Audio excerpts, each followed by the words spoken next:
Hello and welcome to this NPTEL course, Introduction to Cultural Studies.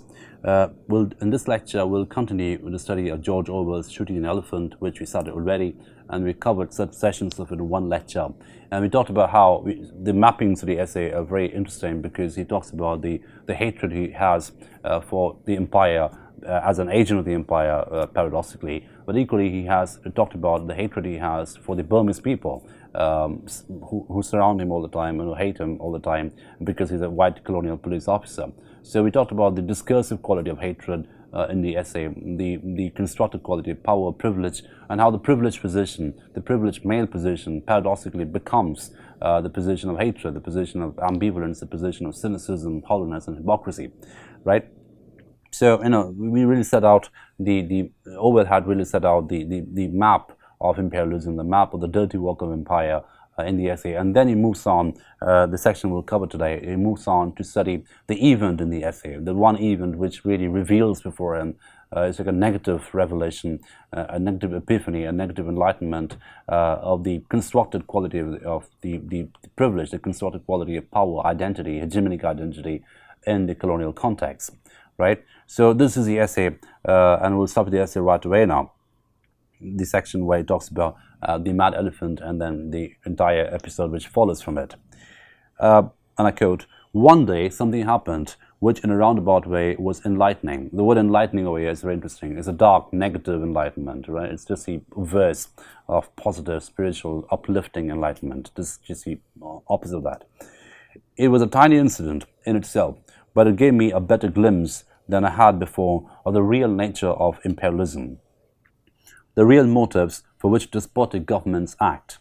So, he's saying quite clearly that this was a tiny event. This wasn't really a major event in itself, but it became a symbolic trigger, an existential trigger for him, a cognitive trigger for him to understand the deeper structures of imperialism, the deeper structures of control, torture, exploitation, despotism, anarchy, etc. And it gives him a perverse image of power. The perversion of power, the perversity of power is revealed before him, and it's quite unsettling existentially, and it exhausts him existentially as well. Because, as I mentioned in the opening lecture for this particular essay, that this is also, among other things, an essay about existential exhaustion, lack of agency, death of agency, and how he ends up being a really hollow, hypocritical person. Despite knowing that what he's doing is a terrible thing, he has to go on doing it. He has to end up doing it. And that makes him really cynical. That makes him really superfluous at all levels, discursive levels, agentic levels, existential levels, etc. So he's saying quite clearly that this particular episode of Shooting the Elephant, it was in itself not a major act, but then it revealed before me some real negative knowledge about imperialism and how imperialism really works and what imperialism really is. So this is what happened. Early one morning, the sub-inspector at a police station the other end of the town rang me up on the phone and said that an elephant was ravaging the bazaar. Would I please come and do something about it? I did not know what I could do, but I wanted to see what was happening, and I got onto a pony and started out. Now, imagine the condition over here. Suddenly he gets a phone call from a sub-inspector telling him there's a mad elephant ravaging the bazaar, and his first reaction is, he doesn't quite know what to do. He doesn't quite know how to handle it. But then, as a police officer, as a white police officer, it's his job to handle anarchy. It's his job to control anarchy, to tame anarchy. So he has to go out on a pony with a rifle to see what's happening. I took my rifle, an old .44 Winchester, much too small to kill an elephant, but I thought that the noise might be useful in terrorem. So he's just thinking ahead. He's saying that, I did not take a real rifle, I took a small rifle just to create some noise, some diversion, which would potentially terrorize the elephant, scare the elephant away if need be, but this was way too small to kill a real elephant. Various Burmans stopped me on the way and told me about the elephant's doings. So he's sort of waylaid by different people on his approach to the elephant. It was not, of course, a wild elephant, but a tame one, which had gone must. So it would, it just had this, attack of must, the very amorous experience where the elephant becomes very, very wild and frenzied because of sexual activity in its body, and then as a result of that, the elephant's gone wild temporarily. It's not a wild elephant at all, it's a perfectly tame domestic elephant, but it's just heavily sexualized in the moment because of the particular bodily movement, bodily behavior, as a result of which it's become potentially problematic. It is just running amok in the bazaar. It had been chained up, as all domestic elephants should be. It had been chained up as tame elephants always are, but when the attack of must is due. But on the previous night, it had broken its chain and escaped. So, the routine of controlling elephants when they're attacked by this sexualized sexual experience is, was followed. He was chained up with, but then he broke his chain and ran away the previous night. And as a result of which, he is now running amok in the bazaar. It's Mahut, the only person. Notice also the preponderance of Indian words, bazaar, must, Mahut. So, this also gives you a very interesting idea of how culture influences language, because this is obviously written in English by George Orwell, one of the finest writers of English language. But then notice the invasion, the preponderance, the presence of Indian words over here, because he's describing an episode which is colonial. He's describing an episode which is Indian in all sense, in all respects. So he's borrowing heavily, he's drawing on quite heavily from an Indian vocabulary, a Hindi vocabulary, largely. So must, Mahut, bazaar, all these words come really, they appear, they're foregrounded really in this essay. It's Mahut, the only person who could manage it when it was in that state, had set out in pursuit, but had taken the wrong direction and was now 12 hours journey away. And in the morning, the elephant had suddenly reappeared in the town. The Burmese population had no weapons and were quite helpless against him. It had already destroyed somebody's bamboo hut, killed a cow, and raided some fruit stalls and devoured the stock. Also, it had made the municipal rubbish van, and when the driver jumped out and took to his heels, had turned the van over and inflicted violence upon it. So it gives you a bit of a summary of what the elephant had damaged, a damaged summary. So obviously the Burmese people had no weapons to control the elephant, and they were quite helpless, quite vulnerable against the mad elephant who had been running amok and killing people, not killing people, but destroying property. So it had destroyed someone's hut, it had killed a cow, it had raided some fruit stalls and eaten up the fruits essentially, and also more importantly it had sort of overturned a municipal rubbish van, and then it would sort of play with the rubbish, and that created more more problems for the people in town. So this was the long and short what the elephant had done so far. The Burmese sub-inspector and some Indian constables were waiting for me in the quarter where the elephant had been seen. It was a very poor quarter, a labyrinth of squalid bamboo huts, thatched with palm leaf, winding all over a steep hillside. I remember that it was a cloudy, stuffy morning at the beginning of the rains. We began questioning the people as to where the elephant had gone, and as usual, failed to get any definite information. Now, again, we find that this is the kind of description he's about to give you, that it's hard to get information in the East. It's hard to get any kind of concrete data in the East, and that becomes a very problematic kind of description if you're using modern measuring yardsticks, right? It is almost racist if you're saying that these people have no sense of direction, these people are ignorant people, they don't know geography, they don't know mathematics, they have a completely different way of describing distance. So that becomes a very almost offensive way, patronizing, offensive way to talk about certain people. But then the point is, he's not even attempting to be politically correct, and that's the whole point of the essay. He's just giving you, confessing what he exactly felt at that point in time. He's not aware of the modern measuring yardsticks that we're using, so perhaps we should treat this racism, the racist rhetoric in the essay, as something which makes it more honest and interesting for us today, looking at it from a culture studies perspective, because here is a man who hates imperialism, who hates empire, who ideologically is aversive to the empire, but at the same time he ends up hating the Burmese people as well. There's no escape route at all, right? And that's the whole point in the essay.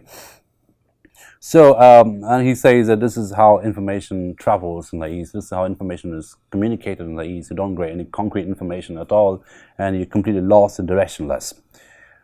So this is invariably the case in the East. A story always sounds clear enough at a distance, but the nearer you get to the scene of events, the vaguer it becomes. So he's saying this is exactly how it works in the East. People talk about all kinds of things when you're at a distance, but the closer you get to it, the more ambiguous everything sounds, the more vague it becomes. Some of the people say that the elephant had gone in one direction, some said that it had gone in another direction, some profess not even to have heard of any elephant. So he's getting all kinds of contradictory reports, contradictory narratives about the elephant. So some people are saying he's gone in that direction. Some people are saying he's gone in the completely opposite direction, and a major section of people are saying, what elephant? We don't know of any elephant at all. What are you talking about? So he's completely confused. So again, the confusion over here becomes discursive. It's not just a cognitive category confusion, it becomes discursive, it becomes political, and it's heavily racialized as well. So he's saying this is a confusion that happens to a white British person if the person is staying in the East, because people over here are ignorant, people over here don't know what they're saying, people over here have no sense of mathematics or geometry or geography, so they keep confusing you with their sense of direction, which is obviously a very racist thing to say, using modern measuring yardsticks. So I had almost made up my mind that the whole story was a pack of lies when we heard yells a little distance away. There was a loud, scandalized cry of, "Go away, child, go away this instant." And an old woman with a switch in her hand came round the corner of the hut, violently shooing away a crowd of naked children. So suddenly there's some kind of a commotion happening. An old woman comes out with a switch in his hand and is driving away the children. Children all naked. Again, the description over here is very graphic and very sort of stereotypically imperialist. I mean, all the children are naked because they're so poor. They are like barbaric, uncivilized, naked children who run around the streets because that's what they are, that's how they live their lives. Some more women followed, clicking their tongues and exclaiming, evidently there was something that children ought not to have seen. So something must have happened, there was some kind of a commotion, and there was some negative feeling. I rounded the hut and saw a dead man's body sprawling in the mud. He was an Indian, a black Dravidian coolie, almost naked, and he could not have been dead many minutes. So now you have a corpse, now you have a dead body, right? And that becomes an empirical evidence for the presence of the elephant. So there's somebody who's been killed by the elephant, presumably, and there's a dead body. Some of the children had seen the dead body, and the old woman, they are scandalized because the children ought not to have seen a dead body. And now Orwell's attention is aroused, and he goes to that direction and now examines it more closely. So the people said that the elephant had come suddenly upon him around the corner of the hut, caught him with his trunk, put his foot on his back and ground him into the earth. So it's a very violent, torturous kind of death. The elephant had come, found him, ground him to the ground, and then basically made him some kind of pulp by pushing him into the earth. This was a rainy season, and the ground was soft, and the face had scored a trench a foot deep and a couple of yards long. So it's almost like he's buried in a tomb inside. He's almost made into a coffin. He's pushed into the earth by the elephant because the mud was soft. It was a rainy season, so he just sank into the mud, and that makes it even more morbid to a great extent. He was lying on his belly with arms crucified and head sharply twisted to one side. His face was coated with mud, his eyes wide open, the teeth bared and grinning with an expression of unendurable agony. So, it's a very disturbing kind of a sight to see a dead man, not just a dead man, but a dead man who's been tortured to death by a mad elephant. So it's a very violent kind of death, and that violence, the torture, is being expressed in the face. But, there's also a grin in the face, which makes it even more morbid to the onlooker. Never tell me, by the way, that the dead look peaceful. Most of the corpses I have seen look devilish. So again, he's giving a very unromantic, graphic, honest, candid description of death. He's saying, don't tell me that dead people look peaceful, they die a natural death, and the soul goes away. A very Christian way of looking at death. He's saying that doesn't happen. I've seen dead bodies who look devilish, who look tortured. So that's nothing romantic or nothing, liberatory about death. Okay. The friction of the great beast's foot had stripped the skin from his back as neatly as one skins a rabbit. As soon as I saw the dead man, I sent an orderly to a friend's house nearby to borrow an elephant's rifle. I had already sent back the pony, not wanting it to go mad with fright and throw me if it smelt the elephant. So now he knows that the elephant is really there, it's a real presence. So he sends for a real elephant's rifle, and he sends away the pony because he realizes the pony can become frightened and then throw him off the ground, when he sees the elephant. So that would be a bit of a detriment for him. So he'd much rather walk, he'd much rather be on his foot rather than on the back of a pony. A pony would be scared in the presence of a mad elephant, and he does a wise thing by sending it away.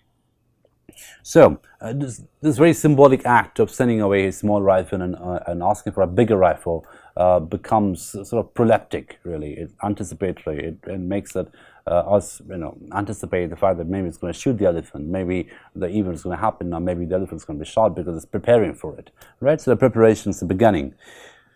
The orderly came back in a few minutes with a rifle and 5 cartridges. So loaded rifle is about loaded, and then he's going to use it as an ammunition against the elephant. And meanwhile, some Burmans had arrived and told us that the elephant was in the paddy fields below, only a few hundred yards away. As I started forward, practically the whole population of the quarter flocked out of the houses and followed me. And this is a very interesting image. I mean, imagine this image, visualize this image.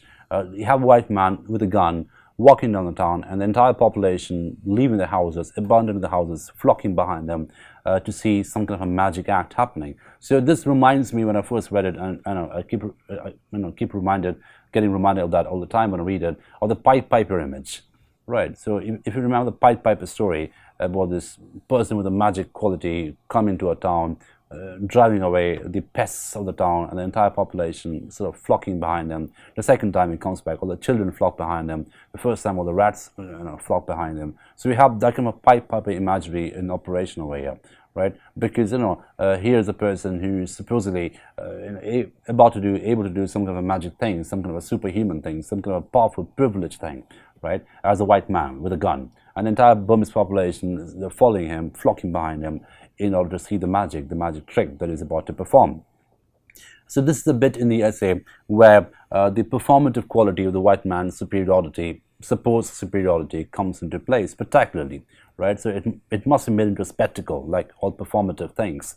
It must have a larger-than-life effect, it must have an excessive effect, it must have a spectacular effect, right? So spectacular quality of the white man's superiority, supposed superiority, is about to begin, is about to be performed, is about to be enacted, right? And so this push towards performativity has begun, and there's no going back, right? And so a point will come in the essay when he realizes, when he thinks, he looks at the elephant and realizes maybe that I don't want to shoot the elephant, I ought not to shoot the elephant. But then he looks back and realizes he has to shoot it because everyone expects him to do it. All the people behind him, thousands of them, they're expecting him to do it because he's a white man, and this is what a white man ought to do in such a situation. It's a discursive demand from the white man. Rather, he shoots the elephant and he does his white man's job of controlling anarchy. Any potential anarchy, any threat to the machinery of control must be eradicated, must be liquidated, must be terminated by the white man. So it's the expected performativity from the white man. So the whole population of the quarter flocked out of the houses and followed me. They had seen the rifle and were all shouting excitedly that I was going to shoot the elephant. They had not shown much interest in the elephant when he was merely ravaging their homes, but it was different now that he was going to be shot. It was a bit of fun to them, as it would be to an English crowd. Besides, they wanted the meat. So again, look at the way in which Orwell describes the Burmese people. So on the one hand, we have this very, very cynical, ambivalent, doubtful white person, and you sort of begin to sympathize with him, you begin to feel for him, because we realize he's stuck in this corridor of hatred in no man's land. But at the same time, look at the way in which it's describing the Burmese people. He's speaking for them. No Burmese man or woman speak in this particular essay. They're spoken about, they're spoken for. They're the complete subalterns who never speak. And secondly, the Orwell avatar over here, he seems to know exactly what they want. He seems to know exactly what's in their minds. So that becomes a very problematic description of the people. So he seems to know the psychology, he seems to study their minds and speak for them. That becomes a bit of a problem. He's just telling you that they wanted the meat. So he's completely convinced that all of them are gathered behind him because A, they want a bit of fun. They want this Englishman's performative action to be enacted before them as some kind of a tamasha, some kind of a show, some kind of a theater, and the metaphors over here become more and more theatrical with time. But also, and equally, they want the meat of the elephant, and he seems to know that exactly, right? There is no uncertainty, there is no ambivalence in his description of the Burmese people. So all the ambivalence is located in the white man, in the uncertainty of the white man, the very glamorous, attractive uncertainty of the white man about imperialism, about the white man's torture of the non-white person, and that's all very attractive, the ambivalence, uncertainty he suffers as a colonial officer. But there is no ambivalence at all in terms of how it's describing the Burmese people. So therein lies the problem of the essay, and that's why we should be careful about romanticizing the Orwell self-aware too much. We should not. So it made me vaguely uneasy. I had no intention of shooting the elephant. I had merely sent for the rifle to defend myself if necessary. And it's always unnerving to have a crowd following you. So this is the point in the essay where the question of agency becomes important. He's saying that I do not want to shoot the elephant, but then I will have to shoot it very, very soon. So, this is a break. This is a breaking point in the essay, the beginning of the breaking point of the essay, where the constructed quality of the supposed superiority of the white man begins to get more and more exposed. Okay, so I'll stop here today, and we'll continue with the lecture. We'll continue with the essay in the next lecture, and I hope you get something out of it. Please read the lecture carefully. Please read the essay carefully, and go to the lecture carefully as well, because I'm doing a line-by-line reading of the essay, because I want to give you a close textual reading of the question of ambivalence and agency in the essay, because I think it's very important, especially if you're looking at it from a perspective of cultural studies. So thank you for your attention, and I'll see you in the next lecture. Thank you.